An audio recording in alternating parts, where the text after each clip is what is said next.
നിങ്ങൾ ഈ നാട്ടിൽ എന്ത് കല്യാണം നടത്തിയാലും എനിക്ക് ഒറ്റ നിർബന്ധമേ ഉള്ളൂ, എന്നെ വിളിക്കരുത്, എന്നെ വിളിക്കരുത്. നിങ്ങളെ നിക്കാഹ് ഞാൻ ചെയ്തിട്ടില്ല, പരാതി ഒന്നും എനിക്കുണ്ടാവില്ല. നിങ്ങൾ ആരെ കൊണ്ടെങ്കിലും നിക്കാഹിച്ചോളൂ, ഏതെങ്കിലും തങ്ങളോ ആവുലിയെ ഏതെങ്കിലും ഒലപ്പാപ്പയോ മൂലപ്പാപ്പോ ആരെങ്കിലും ചെയ്തു, എനിക്ക് അതിൽ ഒരു പരാതിയില്ല. ഞാൻ ആരോടും ആ പരാതി പറയില്ല. നിങ്ങൾ എന്നെ നിക്കാഹിന് വിളിച്ചില്ല, കല്യാണത്തിന് വിളിച്ചില്ല, ഞാൻ ആരോടും പറയില്ല. പിന്നെ നിങ്ങളെ കണ്ട സലാം പറയാൻ സലാമൊക്കെ ഞാൻ പറയും. നിങ്ങൾ മരിച്ചാലൊക്കെ വന്ന് മയ്യത്ത് നിസ്കരിക്കും, ദയവ് ചെയ്തിട്ട് അതിന് വിളിക്കരുത്. കാരണം പറഞ്ഞാ കേൾക്കൂല, നമ്മുടെ സമൂഹം പറഞ്ഞാ കേൾക്കൂല. പിന്നെ നമ്മൾ വിളിച്ചിട്ട് വഷളാണെന്തിനാ? നമ്മൾ പോകണ്ടല്ലോ, നമ്മൾ അറിയില്ല എന്ന് പറഞ്ഞാൽ പഠിച്ചോനെ ഞാൻ പങ്കെടുത്തിട്ടില്ല, ഞാൻ അറിയില്ല റബ്ബേ ഞാൻ പങ്കെടുത്തിട്ടില്ല. നമ്മള് ഈ പറഞ്ഞൊക്കെ വെറുതെ ഒരു കഥയായി മാറൂലേ? മുത്തുനബി നമ്മളെ വലിയ മഹബത്താന്നൊക്കെ പറഞ്ഞത്. നാളെ ഇവിടെ ബുർദ മജ്ലിസ് അല്ലേ നമ്മൾ നടത്തുന്നത്, അത് നമ്മളെ മനസ്സിലും ആഖിറത്തിലൊക്കെ ഒരു കഴമ്പുള്ള കാര്യം മാറണ്ടേ? അല്ലാഹുവിന്റെ റസൂലിനെ അംഗീകരിക്കണം, അംഗീകരിക്കാൻ കഴിയണം. മുത്തുനബി സല്ലല്ലാഹു അലൈഹി വസല്ലം തങ്ങൾ അംഗീകരിക്കണം. തങ്ങൾ ഏറ്റവും കൂടുതൽ വെറുത്തത് എന്താ? ഹറാമാണ് വെറുത്തത്. തങ്ങൾക്ക് ഏറ്റവും അധികം വെറുപ്പുള്ള സംഗതി ഹറാമാണ്. ചെറുപ്പക്കാരികളോട് പറയട്ടെ, നിങ്ങളുടെ പ്രായപൂർത്തി എത്തിയ ശേഷമുള്ള പഠനത്തിൽ ഒരൊറ്റ അന്യപുരുഷനോടും സമ്പർക്കം ചെയ്യാത്ത വിധമുള്ള പഠനമാകണം. കഴിയുമോ നിങ്ങൾക്കതിന്? അപ്പോഴേ മുത്തുനബി തങ്ങൾ ഖൽബിലേക്ക് വരൂ. ചെറുപ്പക്കാരോട് പറയട്ടെ, ഒരൊറ്റ അന്യപെണ്ണിനോടും ചാറ്റ് ചെയ്യാതെ, സംസാരിക്കാതെ, കുശലം പറയാതെ പഠിക്കാനുള്ള കഴിവ് വേണം. ഹറാമാണ് സഹോദരാ, ഹറാമാണ് എന്ന് അറിഞ്ഞുകൊണ്ടത് പെരുമാറിയാലോ അതിന്റെ കുറ്റം എത്രയാണ്? ഈ ചെയ്യുന്നത് ഹറാമാണ് എന്നറിയാം, ഈ സംസാരിക്കുന്നത്, ഈ കുശലാന്വേഷണം പറയുന്നത്, കൊഞ്ചിക്കുഴയുന്നത്, ചാറ്റിംഗ് നടത്തുന്നത്, മെസ്സേജ് ചെയ്യുന്നത് ഒക്കെ ഹറാമാണെന്ന് നിനക്കറിയാം. അറിഞ്ഞിട്ടും നീ ആ വിഷയത്തിൽ പങ്കെടുത്താലോ നിന്റെ മനസ്സിൽ ഹറാമിനെ പറ്റി നിസാരവൽക്കരിച്ചു. ഇതിനൊന്നും കുഴപ്പമില്ല എന്നൊരു ചിന്ത വന്നു. ഏറിപ്പോയാൽ പിന്നെ നിന്റെ സീറ്റ് എവിടെയാണെന്നറിയുമോ? നീ മുർത്തദ്ദാണ്, ദീനിന്റെ പടിയിൽ നിന്ന് നീ പുറത്താണ്. മുർത്തദ്ദിന്റെ സങ്കേതം സ്വർഗമല്ല, നരകാഗ്നിയാണ്. മുർത്തദ്ദായവര് കടക്കുന്നത് നരകത്തിലാണ്. അതുകൊണ്ട് സഹോദരങ്ങളെ പറയട്ടെ, വീണ്ടും വീണ്ടും ആവർത്തിച്ചു പറയട്ടെ, ഹറാമിന്റെ രംഗങ്ങളിൽ നിന്ന് മാറി നിൽക്കണം. അത് കല്യാണമാണെങ്കിലും ശരി, സൽക്കാരമാണെങ്കിലും ശരി, ഏത് രൂപത്തിലുള്ള പരിപാടിയാണെങ്കിലും ഫംഗ്ഷനാണെങ്കിലും ശരി, റബ്ബ് തആല അനുവദിക്കാത്ത ഒരു സമ്പർക്കവും അതിൽ പറ്റുകയില്ല. പാടില്ല, അങ്ങനത്തെ ഒരൊറ്റ വിഷയവും പാടില്ല. അല്ലാത്ത രീതിയിൽ വേണം ചെയ്യാൻ. അതിന് കഴിവ് വേണം, പ്രാപ്തി വേണം. അവിടെയാണ് നമ്മൾ ഈമാൻ ജ്വലിക്കേണ്ടത്. സഹോദരിമാരോട് പറയട്ടെ, എവിടെയാണ് ഈമാൻ ജ്വലിക്കേണ്ടത്? അതിൽ നിന്ന് മാറി ചിന്തിച്ചു പോകരുത്. വളരെ പേടിച്ചിട്ട് ഭക്തിയോടെ കഴിഞ്ഞുകൂടി മറ്റു പലരും ഹജ്ജിനും ഉംറക്കും പോകും പോലെ ഹജ്ജിനും ഉംറക്കും പോകാതെ ഒരൊറ്റ ഹജ്ജും ഒരൊറ്റ ഉംറയും ചെയ്തിട്ട് ഇബാദത്തിലായി കഴിഞ്ഞുകൂടിയ അതീവ സൗന്ദര്യമുള്ള വനിതയായിരുന്നു സയ്യിദത്തുനാ ബീവി സൗദ റളിയല്ലാഹു അൻഹാ. മുത്തു നബി സല്ലല്ലാഹു അലൈഹി വസല്ലം തങ്ങളുടെ രണ്ടാമത്തെ ഭാര്യ സൗദ ബീവി റളിയല്ലാഹു അൻഹക്ക് എന്തേ പുറത്തു പോകാൻ ആരും വാഹനം കൊടുക്കാത്തോണ്ടാ? മക്കത്തുനിന്ന് മദീനത്തുനിന്ന് മക്കത്തേക്ക് റൂട്ട് അറിയാത്തത് കൊണ്ടാ? സഹായികൾ ആരെയും കിട്ടാഞ്ഞിട്ടാ? സഹോദരിമാരോട് പറയട്ടെ, കുനുകുനേനയുള്ള ഉംറ വേണ്ട. ഇപ്പുറത്ത് മുസീബത്തിന്റെ ബാബ് വേറെ തുറന്നിട്ടുണ്ട്. അല്ലാഹു കാത്തുരക്ഷിക്കട്ടെ. ഞാൻ അതിന്റെ വർത്തമാനങ്ങളിലേക്കൊന്നും കടക്കുന്നില്ല. സിയാറത്തും ഉംറയും ഒക്കെ നിർബന്ധമായ അവസ്ഥയിലുള്ളത് മാത്രം ചെയ്തിട്ട് പരിമിതപ്പെടുത്തുക, അത്ര മതി. കുനുകുനേന വേണ്ട. നിർബന്ധ ബാധ്യതകൾ വേറെ കിടക്കുന്നതൊക്കെ വീട്ടുക. പുരുഷന്മാരെ പോലെ എല്ലാ ഘട്ടങ്ങളിലേക്കും ഇറങ്ങേണ്ട ആളാണ് ഞാനൊന്ന് ധരിക്കരുത്. അങ്ങനെ ഒരു പെർമിറ്റ് മുത്തു നബി സല്ലല്ലാഹു അലൈഹി വസല്ലം തങ്ങൾ സ്ത്രീകൾക്ക് നൽകിയിട്ടില്ല. ആണിനെ പോലെ സദാ സമയത്തും സർവരംഗങ്ങളിലും പെണ്ണിനും വരാനൊരു അവകാശമുണ്ട്. അത് ഫെമിനിസ്റ്റുകളുടെ വാദമാണ്. ഇന്ത്യയിലും ഫെമിനിസത്തിന്റെ ഒരു വാദമാണത്. സഹോദരങ്ങളെ, പല അവസ്ഥകളിലും അത് ചുളിഞ്ഞു പോയിട്ടുണ്ട്. അവരാ വാദങ്ങൾ കൊട്ടിയടക്കപ്പെടേണ്ടി വന്നിട്ടുണ്ട്. ഞാനത് വിശദമായി പറയുന്നില്ല. നബി സല്ലല്ലാഹു അലൈഹി വസല്ലം തങ്ങളുടെ പത്നിമാരും അവിടുത്തെ പെൺമക്കളും അവിടുത്തെ പേരക്കുട്ടികളും മദീന പള്ളി തൊട്ടടുത്തുണ്ടായിട്ടും ഒന്ന് കാലെടുത്ത് വെച്ചാൽ ആ പള്ളിയിലെ സൊഫിലേക്ക് എത്താം. അവർക്ക് വേണ്ടി വേറെ സ്ഥലം തന്നെ സ്വഹാബത്ത് ഒഴിഞ്ഞു കൊടുക്കും. പക്ഷേ പുറപ്പെട്ടു പോയിട്ടില്ല. ഒരൊറ്റ പെണ്ണും പോയിട്ടില്ല. ആ പള്ളിയോട് ചാരിയിട്ടല്ലേ ആയിഷ ബീവിന്റെ വീട് ഇന്നും നിങ്ങൾ കണ്ടില്ലേ? മദീന പള്ളിയോട് ചാരിയിട്ടുള്ള വീടല്ലേ? എത്ര അടുത്താണ് ആ വീടുള്ളത്? ഒന്ന് കാലെടുത്ത് വെച്ചാൽ പള്ളിയിലെത്തിയില്ലേ? മുത്ത് നബി സല്ലല്ലാഹു അലൈഹി വസല്ലം കിടക്കുന്ന വീടല്ലേ ആയിഷ ബീവി താമസിച്ച വീട്? 40 ചില്ലാനം കൊല്ലം താമസിച്ചിട്ടും ഒരിക്കൽ പോലും ഇറങ്ങി പുറപ്പെട്ടിട്ടില്ല. സുബ്ഹാനല്ലാഹ്. ആ ആയിഷ ബീവി റളിയല്ലാഹു അൻഹ ചന്തക്ക് പോയോ? ആയിഷ ബീവി റളിയല്ലാഹു അൻഹ കച്ചവടത്തിന് പോയോ? എന്താലേ? ഒക്കെ പെർമിറ്റ് അല്ലേ? ഒക്കെ സുഖല്ലേ? ഒക്കെ സുന്ദരല്ലേ? എല്ലാ അടയാളങ്ങളും ഇനി കാണാനൊന്നും ബാക്കിയില്ല. എന്താ ബാക്കിയുള്ളത്? എന്താ ബാക്കിയുള്ളത്? പുരുഷന്മാരെ പോലെ സ്ത്രീകളും കച്ചവട രംഗത്ത് സജീവമായി കാണുന്ന ഒരു രംഗം ഖിയാമത്ത് നാളിന്റെ അടയാളമായി പഠിപ്പിച്ചു മുഹമ്മദുർ റസൂലുള്ളാഹി. അങ്ങനെ ഉണ്ടോ? ഇല്ലല്ലോ. ഇനി വരാനുള്ളതല്ലേ? ഇനി എന്താ വരാൻ ബാക്കി? തങ്ങൾ പഠിപ്പിച്ചില്ലേ തശബ്ബുൽ മശീഖ, വയസ്സന്മാരൊക്കെ യുവാക്കളായി മാറുന്നൊരു കാലം. മനസ്സിലായോ പറഞ്ഞ്? വയസ്സന്മാരും വയസ്സത്തികളൊക്കെ യുവാക്കളായിട്ട് അവരൊക്കെ യുവത്വത്തിന്റെ പ്രസരിപ്പിൽ 22, 25 പ്രൗഢിയിൽ എപ്പോഴും ഇങ്ങനെ ഒരു നിലക്കും 50 വിട്ട് 60 ഒന്നും ആളില്ല. എപ്പോഴും 22, 22. ചോദിച്ച നിങ്ങൾക്ക് വയസ്സ് 22, 23 ചോദിക്കണം കണ്ടാല്. സംഗതി മനസ്സിലായോ? മനസ്സിലായി. ഒരു കാലത്ത് പോലും നിരക്കൂല. ആഴ്ചയിൽ എങ്ങനെ 400, 500, 600 ഇങ്ങനെ കൊടുത്താൽ മതി. റെഡി അടിച്ച് മിനുക്കി തരും. ഒരു അരമണിക്കൂർ അവിടെ ഇങ്ങനെ വെയിറ്റ് ചെയ്തിരുന്നാൽ മതി. പുറത്ത് കണ്ടിറങ്ങിയാ തോന്നും അയാൾക്കൊരു പെണ്ണും കൂടി കെട്ടിക്കണം. എന്താണ് ചുരുക്ക്?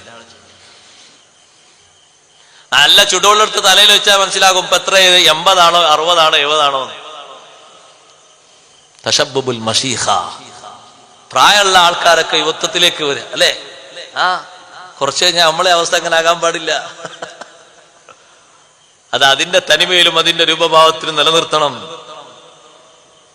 ആൾക്കാർക്ക് ആർക്കും ഒരു വിഷമല്ല. ഉള്ളൊക്കെ നമ്മുടെ നാട്ടിലെ ഒരു മുസ്ലിം ചെറുപ്പക്കാരന്റെ വീട്ടിൽ ഒരു ഫംഗ്ഷൻ നടക്കുമ്പോ ഒരൊറ്റ ഹറാമില്ലാത്തൊരു ഫംഗ്ഷൻ ആണെങ്കിൽ നിങ്ങൾ വിചാരിച്ചോളൂ, പ്രതീക്ഷിച്ചോളൂ, അവിടെ മലായിക്കത്തുൽ കിറാമിന്റെ സാന്നിധ്യം ഉണ്ടാകും. എല്ലാ സംഗതികളും മഖ്ബൂലായിരിക്കും.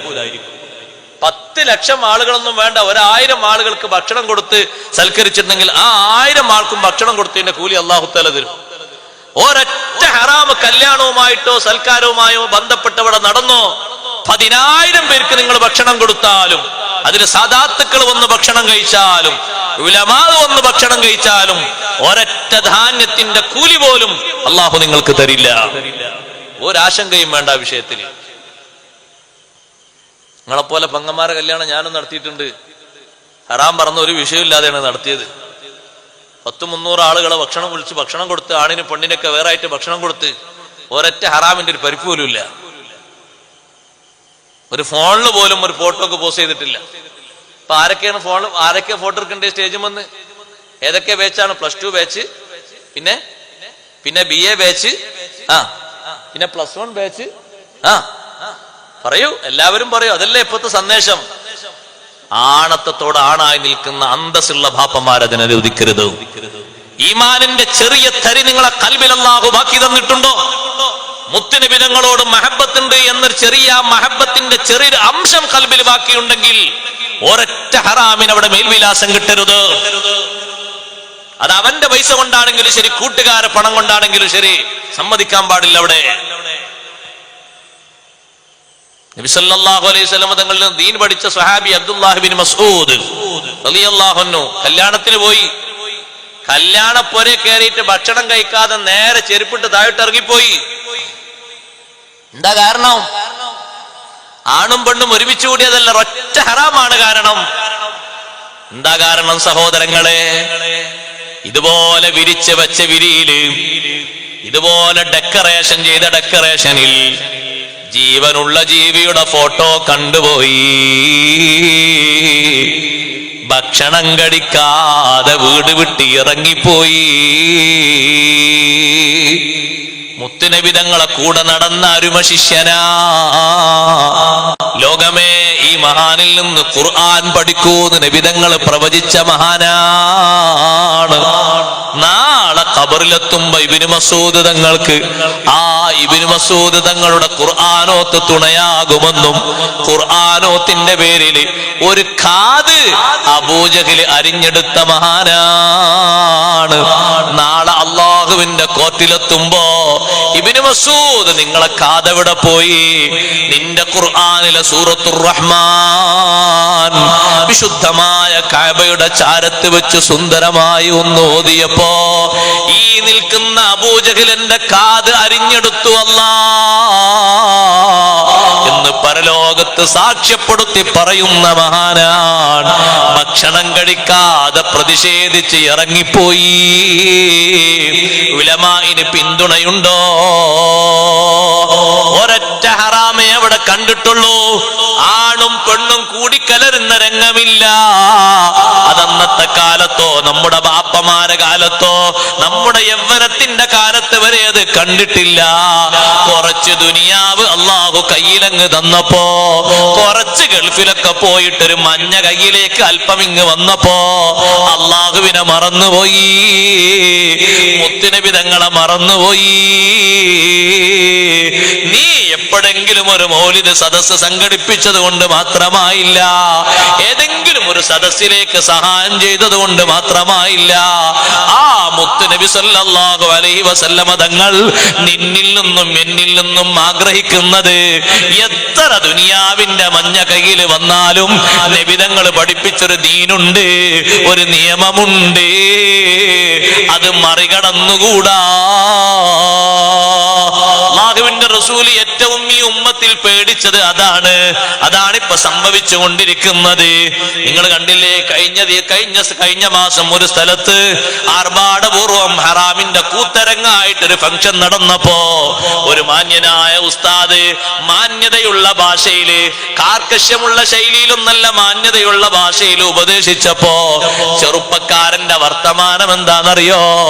ജനങ്ങൾ തന്ന സഹായം കൊണ്ടല്ല ഞാനിത് ചെയ്തത്, ഞാൻ സമ്പാദിച്ച പണം കൊണ്ടല്ലേ. നിങ്ങൾക്ക് എന്താണ് അതിൽ ഇത്ര മുറുമുറുപ്പ്? അതല്ലേ നമ്മളെ ആൾക്കാർക്കും പറയാനുള്ളത്. ഏറിപ്പോയ അതല്ലേ പറയാനുള്ളത്. നിങ്ങളൊന്ന് പറയും, മറ്റൊരു ഭാഷ എന്താ പറയാനുള്ളത്? മൊയ്ലിയർ എന്തിനാ അതിൽ ഇത്ര തുള്ളുന്നത്? നമ്മളെ യേശുണ്ടല്ലേ എന്നല്ലേ പറയാനുള്ളത്. അത് കാറൂന്റെ ഭാഷയാണ്. ഖുർആൻ പറഞ്ഞ കാറൂന്റെ ഭാഷ. ഈ സ്വത്തൊക്കെ കിട്ടിയത് എന്റെ വിവരം കൊണ്ടാന്ന് പറഞ്ഞ കിബറിന്റെ ഭാഷ അല്ലേ? ഇന്നമാ ഊതീതുഹു അലാ ഇൽമിൻ ഇൻദി. കാറൂന്റെ ഭാഷയാണത്. സ്വത്ത് തന്ന അള്ളാഹുവിനെ നീ മറന്നു അല്ലേ? അതിന് സഹായകമായിട്ട് നിനക്ക് വേണ്ടി സ്വത്തിനും മറ്റൊക്കെ സംരക്ഷണവും കാര്യങ്ങളൊക്കെ ഏർപ്പെടുത്തി തന്ന മുത്തുനബി സല്ലല്ലാഹു അലൈഹി വസല്ലം തങ്ങളെ മറന്നു അല്ലേ? നബി സല്ലല്ലാഹു അലൈഹി വസല്ലം തങ്ങൾ പറഞ്ഞിട്ടുണ്ട്, ഈ ഉമ്മത്തിൽ ഏറ്റവും കൂടുതൽ ഞാൻ പേടിക്കുന്നത് ഇന്ന ലികുല്ലി ഉമ്മത്തിൻ ഫിത്ന, ഓരോ ഉമ്മത്തിനും ഓരോ ഫിത്നയുണ്ട്. വഫിത്നതു ഉമ്മത്തി അൽമാൽ, എന്റെ ഉമ്മത്തിന്റെ ഫിത്ന അൽമാലു, സമ്പത്താകുന്നു എന്ന് സ്വദഖ റസൂലുള്ളാഹി സ്വല്ലല്ലാഹു അലൈഹി വസല്ലം. അതാണ് നമ്മൾ കണ്ടുകൊണ്ടിരിക്കുന്ന സഹോദരങ്ങളെ. എത്ര നിങ്ങളെ കയ്യിൽ കിട്ടിയാലും മക്കളെ കയ്യിൽ കിട്ടിയാലും അതൊന്നും ശാശ്വതല്ല. ഇന്ന് തീർന്നാൽ ഇന്ന് തീർന്ന്, അവസാനത്തെ ശ്വാസം ഇന്ന് വലിച്ചാൽ നാളെ മറ്റുള്ളവർ ഭാഗിച്ചെടുത്തു പോയി. അത്രേ ഉള്ളൂ. അത് പരിപാടി കഴിഞ്ഞിട്ട് കഴിഞ്ഞു പോയാൽ കഴിഞ്ഞു, പിന്നത് എണ്ണാനില്ല, അതിന്റെ വലുപ്പൊന്നും പറയാനില്ല. അല്ലാഹു അത് കയ്യിൽ തന്നിരിക്കുന്നത് സുഹൃതങ്ങൾക്ക് വേണ്ടിയാണ്, നിയമങ്ങൾ ധിക്കരിക്കാനല്ല, ഹറാമുകൾ വാരി പുണരാനല്ല.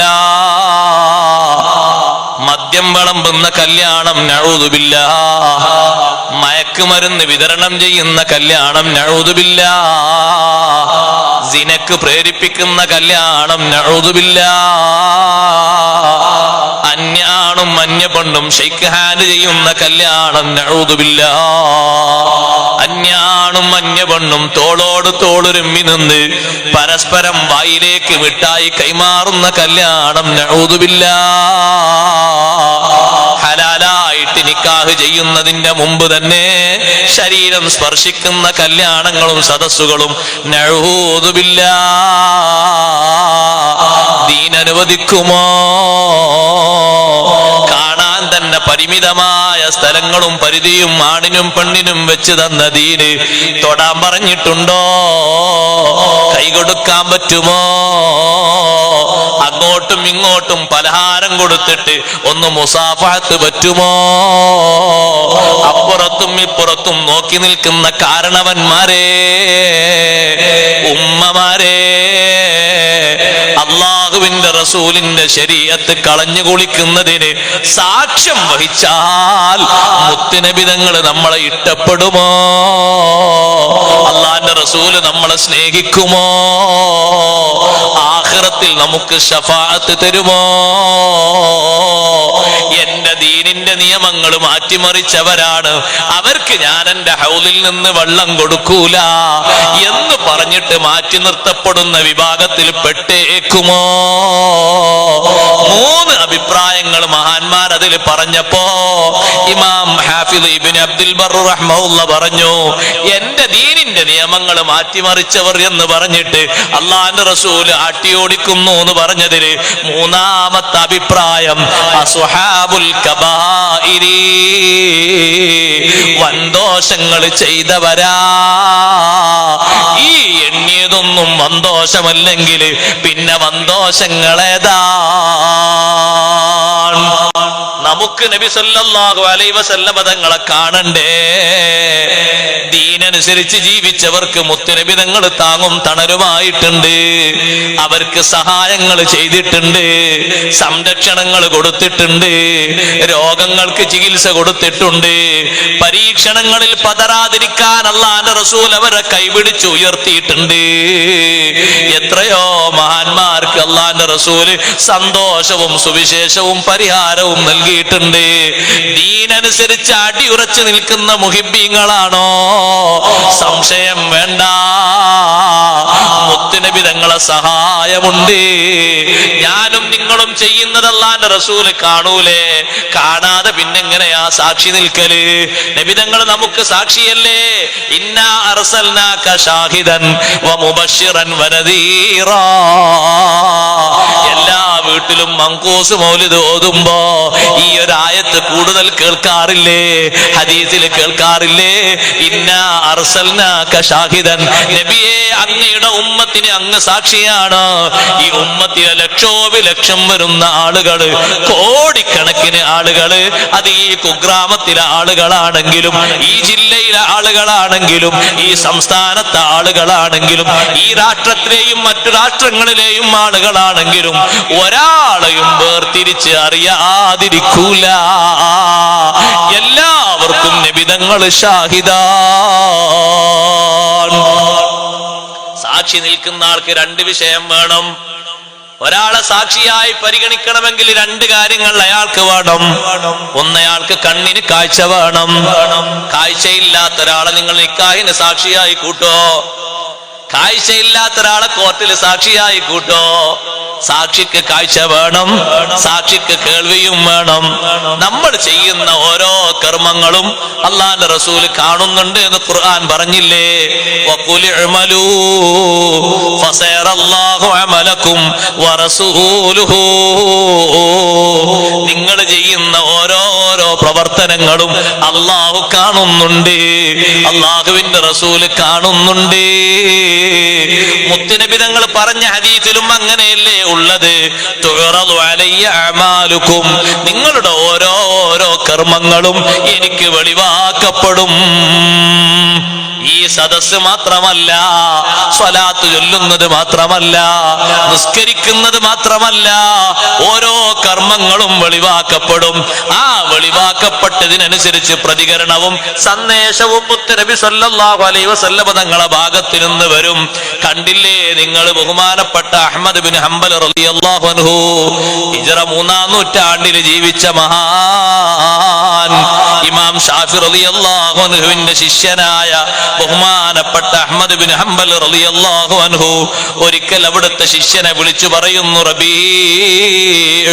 റബി എന്ന് പറയുന്ന ശിഷ്യനെ വിളിച്ചിട്ട് പറയുന്നു, മോനെ റബിയെ, ഈ എഴുത്ത് നീ വാങ്ങിയിട്ട് പെട്ടെന്ന് നീ എഴുത്തുമായിട്ട് പോകണം.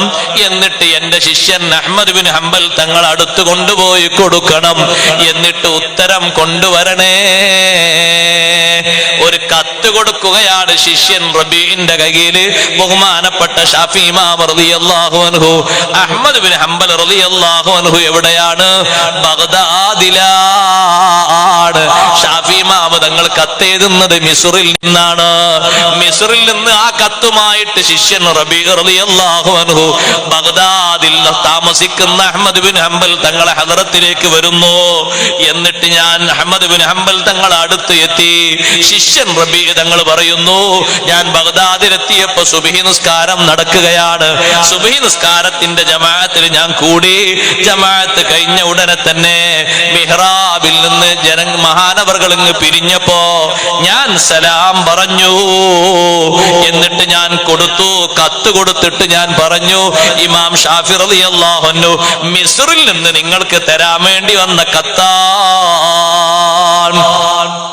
അഹ്മദ് ബിൻ ഹംബൽ തങ്ങൾ എന്നോട് ചോദിച്ചു, ഈ കത്ത് നീ എങ്ങാനും തുറന്നു നോക്കിയോ?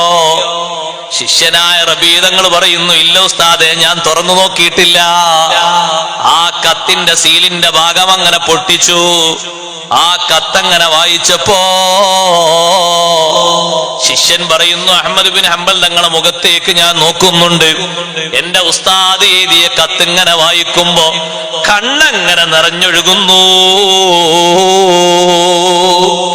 സുബ്ഹാനല്ലാഹ്, കത്തിലുള്ള സംഗതി അങ്ങനെ വായിച്ചിട്ട് കണ്ണിൽ നിന്ന് ധാരാളം കണ്ണീര് ഒഴുകുന്നത് കണ്ടപ്പോ ഞാൻ ചോദിച്ചു, അഹ്മദ് ബിൻ ഹംബൽ തങ്ങളെ, എന്ത് സംഭവിച്ചു പോയി? മഹാനവർകൾ പറയുന്നു, മോനെ റബിയേ, നിങ്ങളെ ഉസ്താദും എന്റെ ഉസ്താദുമായ ഷാഫി ഇമാം തങ്ങള് എന്താണ് ഈ കത്തിൽ എഴുതിയിരിക്കുന്നു എന്നറിയോ? ഇന്നലെ ഷാഫി ഇമാം തങ്ങൾ മുഹമ്മദുർ റസൂലുള്ളാഹി സ്വല്ലല്ലാഹു അലൈഹി വസല്ലമ തങ്ങളെ സ്വപ്നത്തിൽ ദർശിച്ചു.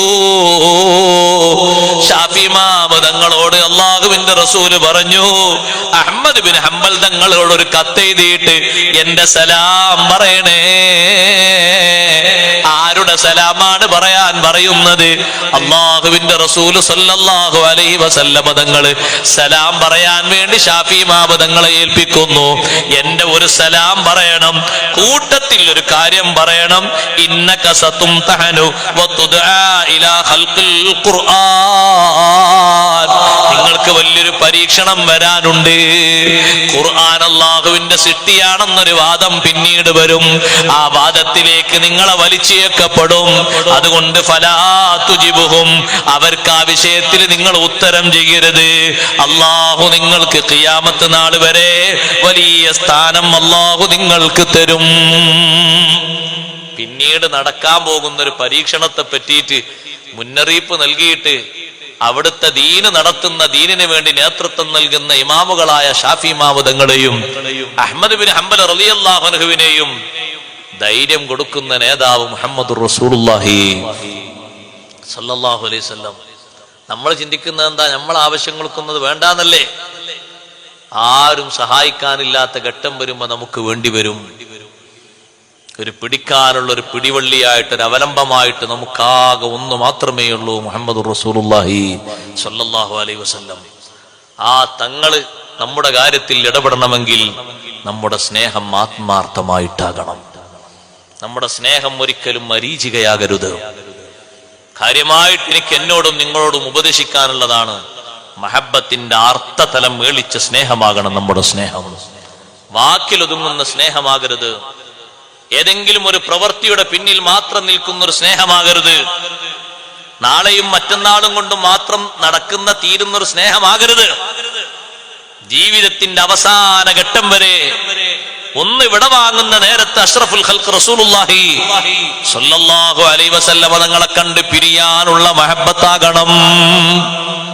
അതിനുവേണ്ടി സന്തോഷമുള്ള മഹബത്താകണമോ?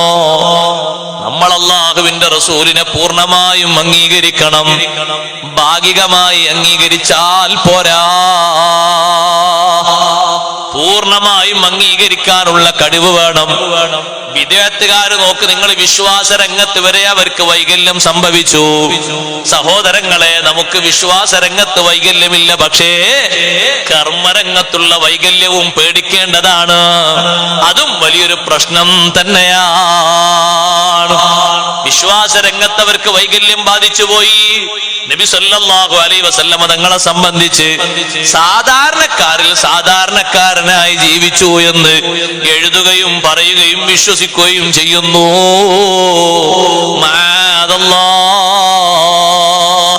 അഷ്റഫുൽ ഖൽഖ് സല്ലല്ലാഹു അലൈഹി വസല്ലം തങ്ങളെ സംബന്ധിച്ച് അങ്ങനെ വിശ്വസിക്കാൻ നമുക്ക് കഴിയില്ല.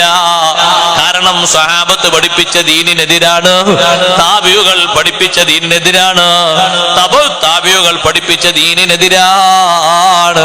നബി സല്ലല്ലാഹു അലൈഹി വസല്ലം തങ്ങൾ ഒരു സാധാരണ വ്യക്തിത്വമാണോ? അല്ലേ? അല്ല. സ്വഹാബത്ത് വിവരിച്ചതും വർണ്ണിച്ചതും അങ്ങനെ തന്നെയല്ലേ? അഷ്റഫുൽ ഖൽഖ് സല്ലല്ലാഹു അലൈഹി വസല്ലം തങ്ങൾക്ക് തുല്യമായി പറയാൻ ലോകത്ത് ആരാണുള്ളത്? ആരും തന്നെ തങ്ങൾക്ക് തുല്യമായി പറയാനില്ല. സ്വഹാബത്ത് പഠിപ്പിച്ചത് നബി തങ്ങളെ പറ്റി അങ്ങനെ തന്നെയാണ്. അതേ, അതാന അറാന ബഅദൽ ഹമാഫാ ഖുലൂബുനാ ബിഹി മുഖിനാതുൻ മാ ഖാല വാഖിഊ. നബിതങ്ങളെ പറ്റി സഹാബത്തിന്റെ വിശ്വാസമാണ് അവർ പറഞ്ഞത്. അള്ളാഹുവിന്റെ റസൂല് ലോകത്ത് എന്ത് പറഞ്ഞോ അത് നടക്കുമെന്ന് ഞങ്ങൾ ഉറച്ചു വിശ്വസിക്കുന്നു. അതിൽ സന്ദേഹം പറഞ്ഞ കൂട്ടരാണ് ബിദ്അത്തുകാര്. നബി സല്ലല്ലാഹു അലൈഹി വസല്ലം തങ്ങളുടെ പ്രവചനങ്ങളെ പറ്റിയും തങ്ങൾ പറഞ്ഞ പല വിഷയങ്ങളെ പറ്റിയും സംശയം ഉന്നയിച്ചവരാണ് അവര്. വിശ്വാസ രംഗത്ത് വൈകല്യം ബാധിച്ചവരാണ്. അതേ സമയത്ത് സഹോദരങ്ങളെ, ആ നബി സല്ലല്ലാഹു അലൈഹി വസല്ലം തങ്ങളെ വർണ്ണിച്ച് വിശ്വസിച്ച് പഠിപ്പിച്ചു തന്ന സ്വഹാബിമാരും താബിഉകളും അവര് പഠിപ്പിച്ചു തന്ന സന്ദേശങ്ങളൊന്നും ബിദ്അത്തുകാര് പറഞ്ഞതുപോലെയല്ല. നബി സല്ലല്ലാഹു അലൈഹി വസല്ലം തങ്ങൾ വേറിട്ട വ്യക്തിത്വമാണ്. ഇന്നർ റസൂല ലനൂറുൻ യുസ്തലാഉ ബിഹി ഇന്നർ റസൂല ലസൈഫുൻ യുസ്തലാഉ ബിഹി മുഹന്നദും മിൻ സുയൂഫില്ലാഹി മസ്ലൂലു. അല്ലാഹുവിന്റെ റസൂൽ സല്ലല്ലാഹു അലൈഹി വസല്ലം പ്രകാശിക്കുന്ന പ്രോജ്വലിക്കുന്ന ഒരു ഖഡ്ഗമാണ്. എന്ന് പറഞ്ഞാൽ തങ്ങളെ കൂടെ എപ്പോഴും വാളും ഇങ്ങനെ കൊണ്ട് നടക്കാന്നല്ല. ആദർശരംഗത്ത് ഒരു വാള് കൊണ്ട് പൊരുതുന്നത് പോലെ, പോരാടുന്നത് പോലെ ആദർശരംഗത്ത് തങ്ങൾക്ക് അത്രയും ധീരതയാണ്. ഒരു വിട്ടുവീഴ്ചക്കും ഒരാളുടെ മുന്നിലും തങ്ങൾ ഒരുങ്ങിയിട്ടില്ല. ആ രൂപത്തിൽ തങ്ങൾ ആദർശരംഗത്ത് അടിയുറച്ചു നിൽക്കുന്ന മഹാനാണ്. നബി സല്ലല്ലാഹു അലൈഹി വസല്ലം തങ്ങളുടെ നടത്തവും ഇരുത്തവും ഉറക്കും ഉണർവും എല്ലാ സംഗതികളും വേറിട്ട രീതിയിൽ തന്നല്ലേ മഹാന്മാരായ സ്വഹാബത്ത് പഠിപ്പിച്ചു തന്നത്. സഹോദരങ്ങളെ, വിശ്വാസരംഗത്ത് വൈകല്യം ബാധിച്ച ആളുകൾക്ക് എങ്ങനെ രക്ഷ കിട്ടാനാണ്? അഹ്മദ് ബിൻ ഹംബൽ റളിയല്ലാഹു അൻഹുവിനെ സഹായിച്ചത് കണ്ടില്ലേ? പിൽക്കാലത്തൊരു പരീക്ഷണം അഹ്മദ് ബിൻ ഹംബൽ തങ്ങൾക്ക് വന്നു. ജാഹിലിയ രൂപത്തിൽ സംസാരിച്ച മുഅ്തസിലത്തും മറ്റും വിഭാഗം ആളുകൾ പരിശുദ്ധ ഖുർആൻ അല്ലാഹുവിന്റെ മഖ്ലൂഖാണെന്നൊരു വാദം കൊണ്ടുവന്നു, സൃഷ്ടിയാണ് എന്നൊരു വാദം കൊണ്ടുവന്നു. പല പണ്ഡിതന്മാരെയും ആ വിഷയത്തിൽ പീഡിപ്പിച്ചു, ജയിലിൽ അടച്ചു.